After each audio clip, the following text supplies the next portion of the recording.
আসসালামু আলাইকুম। আজকে আমি আপনাদের ভিন্ন রকমে ডিম রান্না করে দেখাবো।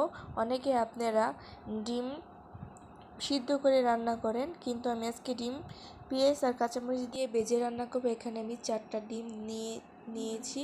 আমি এখানে পেঁয়াজ কুচি, কাঁচামরিচ কুচি, লবণ নিয়ে এখন ভালো করে ডলে নেব। ভালো করে ডলে এখন আমি ডিম ফাটিয়ে নেব। 4টা ডিম,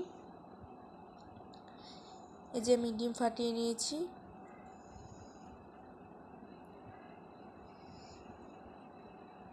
ডিম 4টা ডিম ফাটিয়ে নিয়েছি। এখন আমি ডিমটা ফেটে নেব। এই যে আমি এখন ফেটে নিয়েছি। এখন আমি গরম তেলে ভেজে নেব, পাটিসাপলার পিঠার মতন ভেজে নেব। এই যে এখন আমি ঢেকে দেব। এখন আমি পিঠাটাকে পাটিসাপলা পিঠার মতো বলটিয়ে দেব।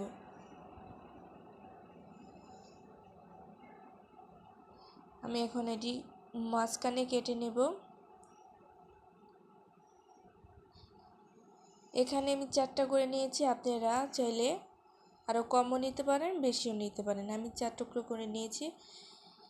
এই যে আমি ডিম ভেজে নিয়েছি, আমার ভাজা হয়ে গেছে ডিম।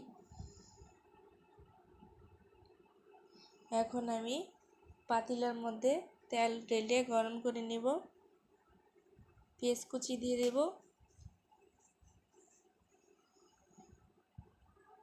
পেঁয়াজ কুচি দিয়ে এখন আমি পরিমাণ মতন লবণ দিয়ে দেব, যাতে পেঁয়াজটা তাড়াতাড়ি ভাজা হয়ে যায়।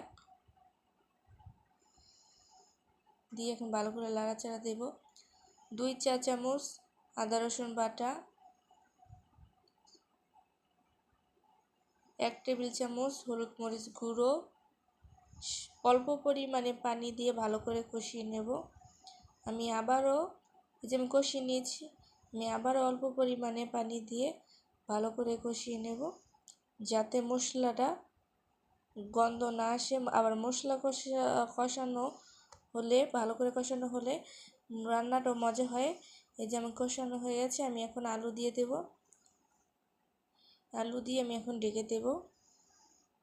এখন আমি আলু সিদ্ধ হয়ে গেছে। আমি এখন পরিমাণ মতন পানি দিয়ে দেব। পানি দিয়ে এখন আমি ডিম দিয়ে ঢেকে দেব। আমার রান্না সামান্য পরিমাণে জিরা গুঁড়ো দিয়ে দেব। যে আমার রান্না হয়ে গেছে। এই যে আমি পরিবেশন করলাম।